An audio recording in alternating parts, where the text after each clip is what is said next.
To introduce the youth to these trade school professions, we can be sure to eradicate the stigma that these unconventional occupations are a dirty way to make a living, and thus rendering them undesirable to our youth.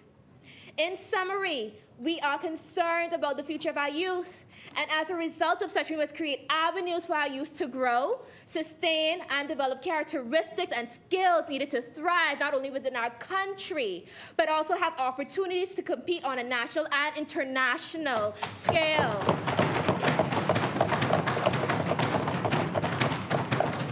Addressing the unique needs of our youth from disabilities, technology, youth profession, and much more will no doubt seek to pave the way for all Bahamian youth.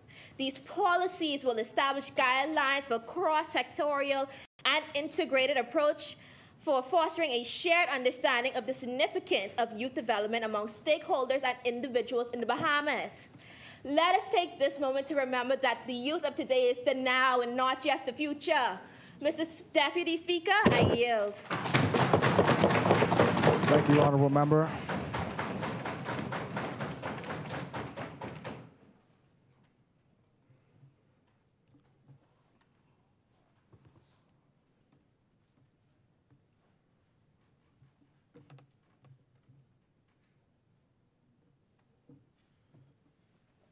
Thank you, Honourable Member, for your contribution. As many.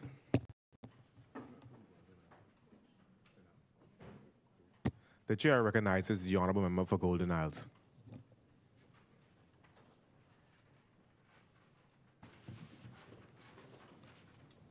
Thank you, Mr. Speaker. Mr. Speaker, distinguished attendees, and our inspiring youth. I am Kristen Charlize Treasure Dossett, here representing the prestigious and highly regarded Golden Isles.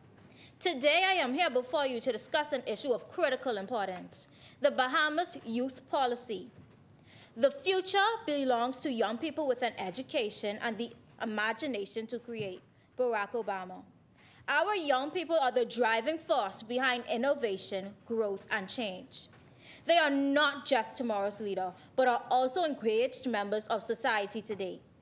Recognizing the potential of our kids, addressing their unique needs and difficulties is critical to creating a lively, inclusive, and progressive society. The Bahamas has developed a comprehensive youth policy that strives to empower, assist, and uplift our youth in every manner imaginable. Youth policies are critical frameworks that support young people's growth, development, and active involvement, ensuring that they become valued assets of their communities and nations. However, youth policies in the Bahamas face unique challenges, and it is our responsibility to recognize these challenges and work together to provide solutions that enable our young people to thrive. One pressing challenge faced within the youth policy is the scarcity of jobs. Here in the Bahamas, we have high youth unemployment and underemployment rates. As a solution, we should develop targeted job training programs aligned with market demands. Encourage entrepreneurship through mentorship and financial assistance. We need to equip young individuals with tools they need to successfully enter the workforce, invest in initiatives that generate, whilst also encouraging entrepreneurial spirit. Moreover, substance abuse and mental health issues is also a challenge among the youths today. Youth policies play a vital role in addressing social issues and mental health issues and substance abuse. As a solution, we can provide more access to healthcare services by strengthening our healthcare infrastructures and encouraging support networks. The health and the well-being of our youth is a non-negotiable. We need to spread awareness and break the stigma surrounding mental health issues because it is a priority. And we need to ensure that every young person feels supported and understood. Provide accessible and affordable mental health services. Train teachers and community leaders to identify signs of mental health in youth and provide appropriate support. Doing these can address these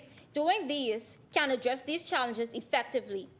Lastly, investing in well-rounded and inclusive youth policies is an investment to the future. Empowering young individuals with education, skills, and opportunities can drive our society to a positive change.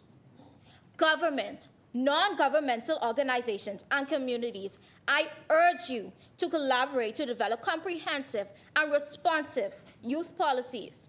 By investing in the youth, we are not just securing the future, but we are building a stronger and more prosperous Bahamas for generations to come.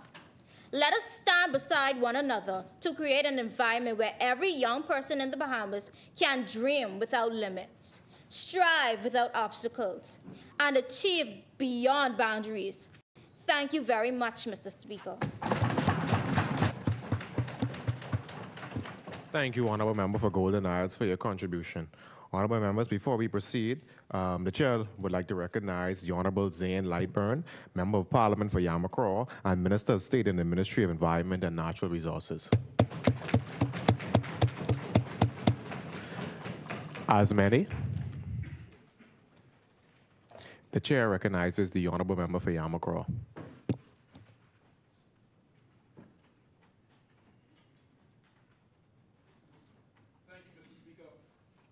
Give justice to the weak and the fatherless. Maintain the right of the afflicted and the destitute. Rescue the weak and the needy. Deliver them from the hand of the wicked. Psalm 82, verse 3 through 4. Mr. Speaker, as I rise representing the hardy constituents of Yamacraw, my name is Dominic Stubbs, and I extend a pleasant good morning to you all. To my fellow members in the House this morning, as well as to the members of the gallery, I extend my welcome to you. Mr. Speaker, I know you've heard it said 1,000 times, but these are troubling times that we live in today. With gang affiliation, the increasing pressure to indulge in drugs, decreasing mental health, it is now more than ever more difficult to be a young person in the Bahamas. I graduated in 2021 amidst arguably one of the most afflicting events in modern history, causing the entire world to virtually stop on its axis. This being the COVID-19 pandemic. Wearing your mask was now as important as wearing your t-shirt or your pants. Businesses could not operate in full capacity. This became the new normal.